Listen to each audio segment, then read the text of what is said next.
Hello नमस्कार दोस्तों, मलाखा सिंह आपका फिर से हार्दिक स्वागत करता हूं आपके अपने चैनल जी के भाई मालाराम सर पर। कल हमने मैथ में नंबर सिस्टम की शुरुआत की थी। नंबर सिस्टम ने हमने कल पढ़ा था यूनिट डिजिट इकाई के अंक के बारे में, और उसके साथ हमने एलसीएम और एचसीएफ की दो तीन टाइप को सीखा था। आज हमारी नंबर सिस्टम की क्लास नंबर 2 होगी। आज हम आगे एलसीएम और एचसीएफ के बारे में पढ़ेंगे। उसके बाद में आज हम पढ़ेंगे रूल्स ऑफ डिविजिबिलिटी यानी विभाज्यता के नियम। जो मैं आपको पढ़ाने से पहले बता दूं, ये हमारी क्लास है, ये दिल्ली पुलिस के लिए तो बहुत ज़रूरी होने वाली है। उसके साथ यह हमारी group D plus Haryana police के लिए बहुत लाभदायक होने वाली है। अब हम क्लास की शुरुआत करते हैं। हमारा आज का टॉपिक है नंबर सिस्टम, और नंबर सिस्टम में हमारी क्लास नंबर 2 है। और आज हम पढ़ने वाले हैं सबसे पहले एलसीएम और एचसीएफ। आज हम सबसे पहले क्या पढ़ने वाले हैं? एलसीएम और एचसीएफ। तो अब हम देखते हैं कि हमारे पास सबसे पहले है कि एलसीएम एंड एचसीएफ हो पोलिनोमियल्स यानी बहुपदों का लैसैपै और मैसैपै, यानी जब हमारे पास बहुपद हो और बहुपद में अगर हमें निकालना हो एलसीएम यानी लघुत्तम समापवर्तक और एचसीएफ यानी महत्तम समापवर्तक, तो हम किस तरह से निकालेंगे? तो सबसे पहले अगर मैं बात करूं एलसीएम की, सबसे पहले मैं बात किसकी कर रहा हूं? सबसे पहले मैं बात कर रहा हूं एलसीएम की कि हम एलसीएम किस तरह निकालेंगे। तो दो या दो से अधिक, दो या दो से अधिक, दो या दो से अधिक बहुपद में एलसीएम, दो या दो से अधिक बहुपद में एलसीएम, यानी जब हमारे बहुपद दो या दो से अधिक हो तो हम क्या करेंगे? हमारा एलसीएम बनेगा न्यूनतम न्यूनतम घात का उपनिष्ठ गुणनखंड, न्यूनतम घात का उपनिष्ठ गुणनखंड, न्यूनतम घात का उपनिष्ठ गुणनखंड। जब भी हमारे पास दो या दो से अधिक बहुपद हो तो हमारा एलसीएम बनेगा, जो हमारी सबसे छोटी घात है उसमें जो कॉमन फैक्टर होगा वो ही हमारा क्या बनेगा? वो हमारा बनेगा एलसीएम। इसी तरह अगर हम एचसीएफ की बात करें, अगर हम एचसीएफ की बात करें तो हमारा एचसीएफ क्या बनेगा? एचसीएफ बनेगा हमारा अधिकतम अधिकतम घात का अधिकतम घात का उपनिष्ठ गुणनखंड, अधिकतम घात का उपनिष्ठ गुणनखंड। यानी जब हम एचसीएफ की बात करेंगे तो जिसकी सबसे अधिक पावर होगी उसमें जो कॉमन होगा उसमें से हम क्या लेंगे? एचसीएफ को लेंगे। यानी अधिकतम घात का जो उपनिष्ठ गुणनखंड होगा उसको हम क्या कहेंगे? एचसीएफ। इसी प्रकार जो न्यूनतम घात का उपनिष्ठ गुणनखंड होगा उसको हम क्या कहेंगे? एलसीएम। जब भी हमारे पास केस आए बहुपद का, तो बहुपद में जब हम एलसीएम की बात करते हैं तो हम एलसीएम को लेंगे कि न्यूनतम घात का उपनिष्ठ गुणनखंड। इसी तरह जब हम एचसीएफ की बात करेंगे तो हमारे पास जो अधिकतम घात का उपनिष्ठ गुणनखंड होता है उसको लेंगे। आगे हम इसमें बात करें, आगे हम बात करें कि जब हम एलसीएम की बात करें किसमें? पोलिनोमियल में, बहुपद में, तो एलसीएम हमारा निकलेगा first first polynomial first polynomial into second polynomial second polynomial. जब हमारे पास बहुपद हो, दो बहुपद हो यानी दो पोलिनोमियल हो, तो एलसीएम हम निकालेंगे first polynomial into second polynomial, और बटे हमारा क्या बनेगा? एचसीएफ। बटे हमारा क्या बनेगा? एचसीएफ। यानी पहला बहुपद गुणा दूसरा बहुपद, पहला बहुपद गुणा दूसरा बहुपद बटे एचसीएफ। जब हमारे पास दो बहुपद हो तो हम एलसीएम की इस तरह से निकालेंगे कि पहला बहुपद गुणा दूसरा बहुपद और बटे एचसीएफ। इसी तरह अगर हम एचसीएफ की बात करें, किसकी बात करें, एचसीएफ की, और जब हमको एचसीएफ पूछ रहा है और हमारे पास पॉलिनोमियल की संख्या 2 है तो वही first polynomial into second polynomial, first polynomial into second polynomial और बटे एलसीएम। यानी जब हमारे पास एचसीएफ की बात करें और बहुपद की संख्या 2 तो हम क्या करेंगे, पहला बहुपद गुणा दूसरा बहुपद बटे एलसीएम। और जब हमारे पास दो बहुपद हो और दोनों का रिलेशन हमसे पूछे एलसीएम और एचसीएफ के साथ, तो हमारा बनेगा एलसीएम गुणा एचसीएफ। एलसीएम गुणा एचसीएफ बराबर product of two polynomials, product of two polynomials. यानी जब हमारे पास क्या हो, एलसीएम हो एचसीएफ हो और हमारे पास दो बहुपद हो तो रिलेशन हमारे पास बनता है कि एलसीएम गुणा एचसीएफ बराबर दो बहुपद का गुणनफल। फिर से मैं आपको बता दूं कि जब हमारे पास दो बहुपद हो और हमें क्वेश्चन में एलसीएम निकालना हो तो एलसीएम बराबर होगा पहला बहुपद गुणा दूसरा बहुपद बटे एचसीएफ। इसी तरह जब एचसीएफ की बात करें तो पहला बहुपद गुणा दूसरा बहुपद बटे एलसीएम। और जब हमारे पास रिलेशन पूछे तो रिलेशन बनता है एलसीएम गुणा एचसीएफ बराबर दोनों बहुपदों का गुणनफल, दोनों बहुपदों का गुणनफल। अब हम अगर आगे बात करें तो हमारे पास है एलसीएम यानी लैसएप है, हमारे पास क्या है, एलसीएम यानी लैसएप है। अब हम एलसीएम की बात करेंगे, यानी अब आम तौर पर देखो एलसीएम में हमारे पास कोई भी एग्जाम हो, एलसीएम से 3 तरह के क्वेश्चन बनते हैं। कितने तरीके से, 3 तरीके से। हमारा सबसे पहला क्वेश्चन बनेगा, सबसे पहला कॉमन क्वेश्चन है, ये हमेशा बनता है कि वह संख्या ज्ञात कीजिए, वह संख्या ज्ञात कीजिए, वह संख्या ज्ञात कीजिए, सॉरी वह न्यूनतम संख्या, वह न्यूनतम संख्या ज्ञात कीजिए। यानी वह छोटी से छोटी संख्या ज्ञात कीजिए जो x, y और z, x, y और z से, x, y और z से पूर्णतः विभाज्य है। क्या है, विभाज्य है। यानी वह छोटी से छोटी संख्या ज्ञात कीजिए जो हमारे पास x, y और z से पूरी तरह से भाग जा रही है। यानी वह न्यूनतम संख्या ज्ञात कीजिए जो x, y, z से पूर्णतः विभाज्य है। तो जब भी हमारे पास इस तरह का क्वेश्चन बनेगा कि हमें छोटी छोटी संख्या निकालनी है और वो सभी संख्या से क्या जा रही है, भाग जा रही है, तो हम क्या करेंगे, हम निकालेंगे एलसीएम। क्या करेंगे, एलसीएम ऑफ, और एलसीएम किसका निकालेंगे, वह संख्या किससे भाग जा रही है, एक्स वाई जेड से, तो हम निकालेंगे LCM of X Y Z. यानी एक्स वाई जेड का एलसीएम, एक्स वाई जेड का एलसीएम।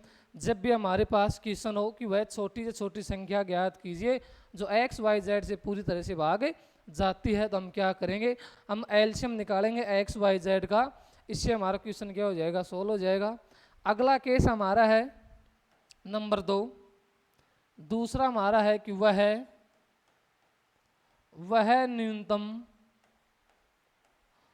न्यूनतम संख्या ज्ञात कीजिए, वह न्यूनतम संख्या ज्ञात कीजिए जो एक्स वाई जेड, जो एक्स वाई और जेड से भाग देने पर वह छोटी से छोटी संख्या ज्ञात कीजिए जो एक्स वाई और जेड से भाग देने पर प्रत्येक दशा में आर शेषफल प्राप्त हो, आर शेषफल प्राप्त हो। यानी हमारे पास क्वेश्चन में है कि वह छोटी से छोटी संख्या ज्ञात कीजिए जिसको हम x, y और z से भाग दें, और जब हम x से भाग दें, y से भाग दें और z से भाग दें, तीनों केस में हमारा शेषफल क्या हो, सेम प्राप्त हो। तीनों केस में हमारा शेषफल क्या हो, सेम प्राप्त हो। यानी वह छोटी से छोटी संख्या जो x, y और z से भाग देने पर प्रत्येक कंडीशन में उसमें शेषफल r बचे, यानी तीनों कंडीशन में शेषफल बराबर बचे। तो इसमें हमारा फॉर्मूला होता है, हम निकालेंगे एलसीएम। एलसीएम हम निकालेंगे किसका, एक्स, वाई और जेड का। एक्स, वाई और जेड का हम क्या निकालेंगे, एलसीएम निकालेंगे, और माइनस उसमें से करेंगे के, माइनस उसमें से क्या करेंगे के। यानी हम सबसे पहले एलसीएम निकालेंगे किसका, एक्स, वाई और जेड का, उसमें से माइनस के करेंगे। जहाँ के का क्या मतलब है, जहाँ हमारा के होता है, के बराबर हमारा होता है एक्स माइनस सॉरी, जब भी हमारे पास यह क्वेश्चन इस टाइप का पूछा जाए तो देखो ये ऐसे नहीं होगा कि जब भी हमारे पास वह न्यूनतम संख्या ज्ञात कीजिए जो एक्स, वाई और जेड से भाग देने पर प्रत्येक दशा में आर शेषफल प्राप्त हो, तो हमारे पास बनेगा एलसीएम किसका, एक्स, वाई और जेड का, और प्लस हमारे पास क्या बनेगा, प्लस हमारे पास बनेगा आर, प्लस हमारे पास क्या बनेगा, आर बनेगा। ठीक है, कि जब भी हमारे पास क्वेश्चन बने कि वह न्यूनतम संख्या ज्ञात कीजिए जो एक्स, वाई और जेड से भाग देने पर प्रत्येक दशा में आर शेषफल प्राप्त हो, तो उस केस में हम क्या करेंगे, हम सबसे पहले एलसीएम निकालेंगे किसका, हम एलसीएम निकालेंगे एक्स, वाई और जेड का, किसका, एक्स, वाई और जेड का, और प्लस उसमें क्या करेंगे, हम शेषफल को ऐड कर देंगे, तो हमारा क्वेश्चन क्या हो जाएगा, सोल्व हो जाएगा। तीसरा हमारा केस बनता है कि वह न्यूनतम संख्या ज्ञात कीजिए, वह न्यूनतम संख्या ज्ञात कीजिए, वह न्यूनतम संख्या ज्ञात कीजिए जो एक्स, वाई और जेड से भाग करने पर शेषफल क्रमशः ए, बी और सी प्राप्त हो, ए, बी और सी प्राप्त हो। हमारे पास है कि वह छोटी से छोटी संख्या ज्ञात कीजिए जब हम उसको एक्स, वाई और जेड से भाग दें, जब हम एक्स से भाग दें तो हमें शेषफल ए प्राप्त हो, वाई से भाग दें शेषफल हमें बी प्राप्त हो, और अब जब हम जेड से भाग दें तो हमें शेषफल कितना प्राप्त हो, हमें शेषफल प्राप्त हो सी। तो इसको हम देखते हैं,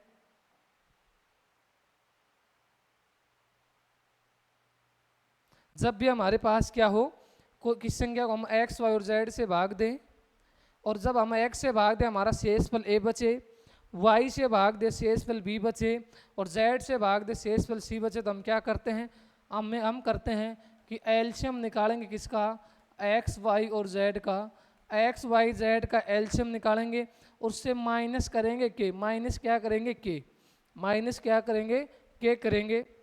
अब के का मतलब क्या है, जहाँ के हमारा है, जहाँ के हम के का मान निकालेंगे, जो हमारे पास सबसे पहले हमने किससे भाग दिया, एक्स से, तो और एक्स से भाग दिया शेषफल हमें ए मिला, तो हम करेंगे एक्स माइनस ए या वाई माइनस बी बराबर जेड माइनस सी। यानी जब भी हमारे पास कोई संख्या हो उसको हम एक्स, वाई, जेड से भाग दे रहे हैं, हमारा शेषफल क्रम से ए, बी और सी बच रहा है, तो हम क्वेश्चन को इस तरह सोल्व करेंगे कि हम सबसे पहले एलसीएम निकालेंगे एक्स, वाई और जेड का, उसमें से के को माइनस करेंगे, फिर के का मान कहाँ से निकालेंगे, के का मान निकालेंगे या तो हम एक्स मास ए माइनस कर ले, ऐसा नहीं करें तो वाई मास से बी माइनस कर ले, और तीसरा जेड में से सी माइनस कर ले, तो यहाँ से हमारा के का मान आ जाएगा। आगे हमारे पास है कि एचसीएफ, आगे हमारे पास क्या है, एचसीएफ यानी महत्तम समापवर्तक। तो इसके भी 3 केस हैं। सबसे पहला केस है कि वह बड़ी से बड़ी संख्या ज्ञात कीजिए, वह बड़ी से बड़ी संख्या ज्ञात कीजिए जो कि एक्स वाई और जेड, जो एक्स वाई और जेड से पूर्णतः विभाज्य है, पूर्णतः विभाज्य है, पूर्णतः विभाज्य है। हमारे पास है कि वह बड़ी से बड़ी संख्या ज्ञात कीजिए जो जब हम x से भाग देते हैं तब भी वह पूरा भाग जाती है, y से भाग देते हैं तब भी वह पूरा भाग जाती है, और हम z से भाग देते हैं तब भी वह पूरा भाग जाने का मतलब है जब हम x y z से भाग दे उसमें शेषफल 0 बचता है। तो जब हमसे बड़ी से बड़ी संख्या पूछे तो हमें कुछ नहीं करना, हमें निकालना है HCF। और HCF किसका निकालना है? x y और z का। x y और z का हम क्या निकालेंगे? HCF। और जब हम x y और z का HCF निकालेंगे तो हमारा आंसर निकल जाएगा। सेकंड हमारा केस है कि वह बड़ी से बड़ी संख्या ज्ञात कीजिए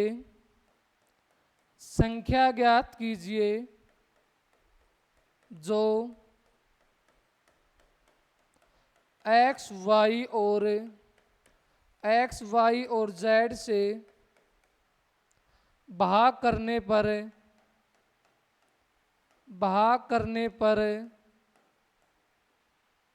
प्रत्येक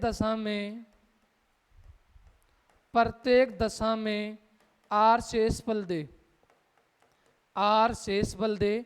यानी हमारे पास क्या है कि वह बड़ी से बड़ी संख्या ज्ञात कीजिए जब हम उसको x, y और z से भाग दे तो तीनों कंडीशन में शेषफल हमारा बराबर बचे, यानी तीनों केस में हमारा शेषफल कितना बचे? r बचे। तो बड़ी से बड़ी संख्या की बात कर रहा है तो सबसे पहले जब भी बड़ी संख्या की बात करेगा तो हम HCF की बात करेंगे। किसकी बात करेंगे? HCF की बात करेंगे। तो जब भी हमारे पास क्या बने बड़ी से बड़ी संख्या तब हम निकालेंगे HCF। क्या निकालेंगे? HCF। और HCF भी किसका निकालेंगे? हम निकालेंगे x minus R comma y minus R comma z minus R, यानी शेषफल को प्रत्येक संख्या में से माइनस करके उसका HCF निकालेंगे, क्वेश्चन सॉल्व हो जाएगा। या हमारा दूसरा केस है कि हम x में से y माइनस कर दें, y में से z माइनस कर दें और z में से क्या माइनस कर दें? x। उसके बाद इसका हम क्या निकाल लें? HCF। उसके बाद हम इसका क्या निकाल लें? HCF। तो हमारे क्वेश्चन सॉल्व हो जाएगा। जब भी इस टाइप का क्वेश्चन आए कि हम किस संख्या को x y z से भाग दे रहे हैं, भाग देने पर हमारा शेषफल r बच रहा है, तो हम उस क्वेश्चन को देखो इस तरीके से सोल्व करेंगे कि हम HCF निकालेंगे। किसका? x में से हम शेषफल को माइनस करेंगे, y में से शेषफल को माइनस करेंगे और z में से, उसके बाद HCF।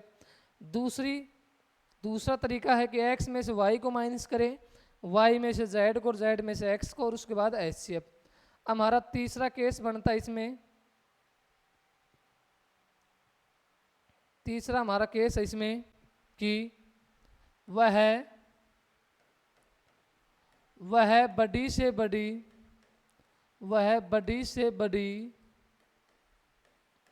संख्या ज्ञात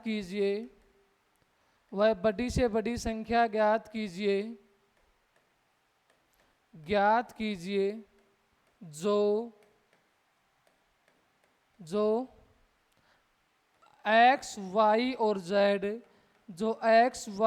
z से भाग देने पर क्रमशः a, b और c शेषफल दे। तीसरा हमारा केस है कि वह बड़ी से बड़ी संख्या ज्ञात कीजिए जिसको जब हम x से भाग दें तो हमारा शेषफल a बचे, y से भाग दे तो हमारा शेषफल b बचे और z से भाग दे हमारा शेषफल c बचे। तो सबसे पहले बड़ी से बड़ी संख्या की बात कर रहे हैं, जब भी बड़ी से बड़ी संख्या की बात करें तो हम HCF निकालेंगे। और अब हम HCF किसका निकालेंगे? हम HCF निकालेंगे कि x minus a comma y minus b और comma z minus c। x minus a, y minus b और z माइनस c। इसके बाद इसका HCF करेंगे, क्वेश्चन हमारा क्या हो जाएगा? सोल्व हो जाएगा। अब आगे हम बात करते हैं कि रूल्स ऑफ डिविजिबिलिटी यानी विभाज्यता के नियम, रूल्स ऑफ डिविजिबिलिटी यानी विभाज्यता के नियम। तो सबसे पहले हम दो के नियम की बात करते हैं, यानी दो के विभाज्यता का नियम, विभाज्यता का नियम यानी दो के विभाज्यता का नियम यानी दो से भाग करने का नियम। तो कोई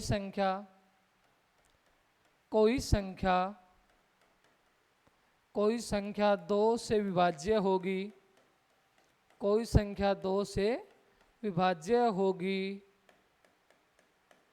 यदि संख्या का इकाई का अंक, संख्या का इकाई का अंक 0, 2, 4, 6 या 8 हो। कोई भी संख्या दो से विभाजित तब होगी जब संख्या का जो हमारा इकाई का अंक है वो या तो 0 हो, 2 हो, 4 हो, 6 हो या 8 हो। फॉर एग्जाम्पल जब हम बात करें कि हमारे पास संख्या 20 है, 20 में हमारे इकाई का अंक कितना है 2, 2 से भाग जाएगी। इसी तरह हम बात करें 44, 44 में हमारी इकाई का अंक कितना है 4, ये 2 से भाग जाएगी। इसी तरह हम बात करें 58, 58 में इकाई का अंक 8, ये भी किससे भाग जाएगी 2 से। तो ये हमारा 2 का नियम है कि जब भी कोई संख्या का इकाई का अंक 0 हो, 4 हो, 2 हो, 6 हो, 8 हो, 2 से भाग जाएगी।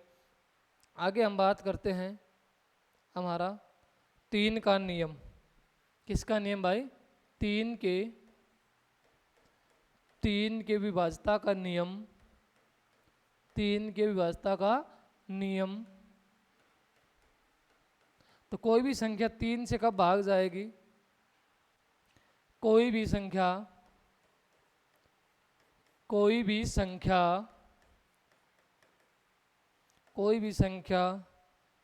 3 से विभाज्य होगी, कोई भी संख्या 3 से विभाज्य होगी यदि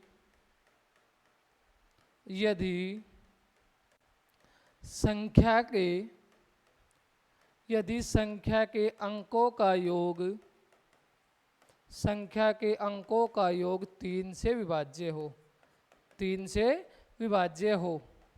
यानी जब भी हम 3 से विभाज्य की बात करते हैं कि कोई संख्या 3 से भाग कब जाएगी, तो कोई भी संख्या 3 से भाग जब जाएगी हम संख्या के अंकों का जोड़ करें, और अंकों का जोड़ किससे भाग जाए? 3 से। जैसे हम देखते हैं कि हमारे पास कोई संख्या है जैसे 342, कितना है 342। अब हमें चेक करना है कि 342 3 से भाग जाएगी या नहीं। तो सबसे पहले अंकों को जोड़ेंगे, तो 4 और 2 6 और 6 और 3 9। तो अंकों का जोड़ हमारे पास 9 आया, और 9 को जब हम 3 से भाग देते हैं तो 3 से 3 बार में कटता है। अगर अंकों का जोड़ 3 से भाग जा रहा है तो 342 भी किससे भाग जाएगा? 3 से। एक और हम एग्जाम्पल देखें, जैसे हमारे पास है 102, हमारे पास क्या 102, अंकों को जोड़े तो 2 और 1 3, तो 2 और 1 3, 3 से भाग जाएगा, तो 102 भी किससे भाग जाएगा? 3 से। तो 3 का नियम यही कहता है अगर अंकों का जोड़ 3 से भाग जा रहा है तो संख्या भी किससे भाग जाएगी? 3 से। इसके बाद अगर हम 4 की बात करें, 4 के विभाज्यता का नियम, 4 के विभाज्यता का नियम। तो कोई भी संख्या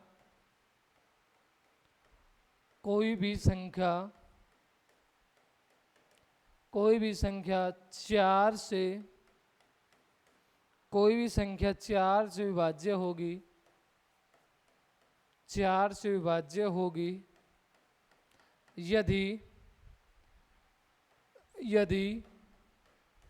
संख्या के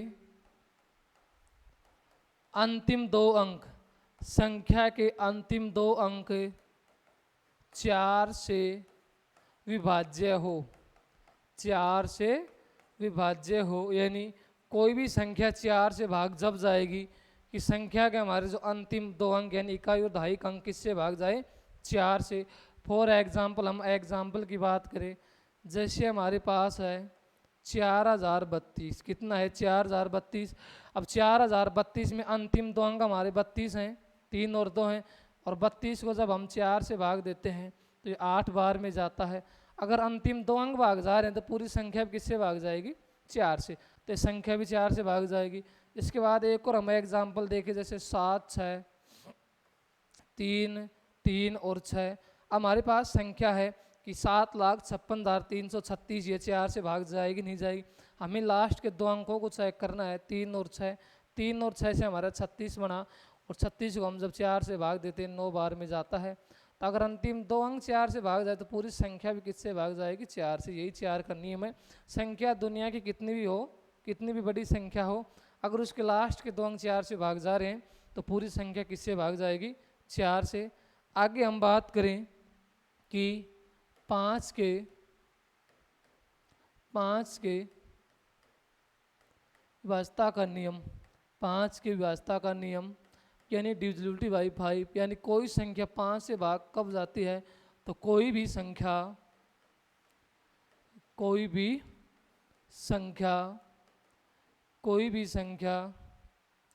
5 से विभाज्य होगी, कोई भी संख्या 5 से विभाज्य होगी यदि संख्या का इकाई का अंक 0 या 5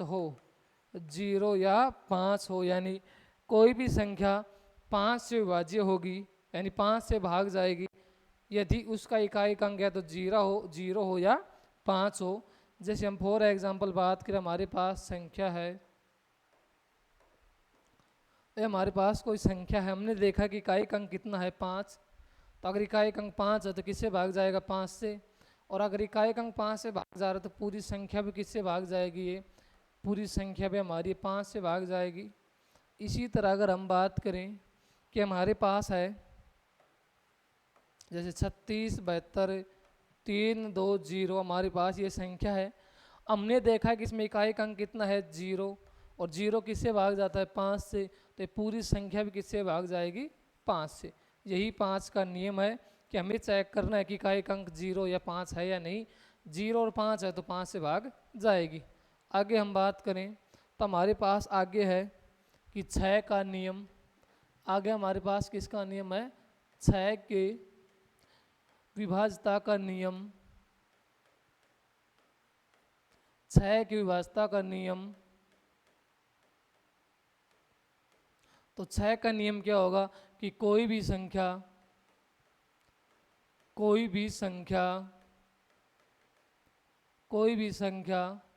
6 से विभाज्य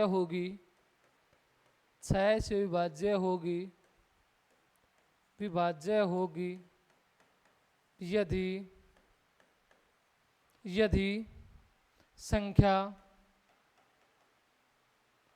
2 और 3 दोनों से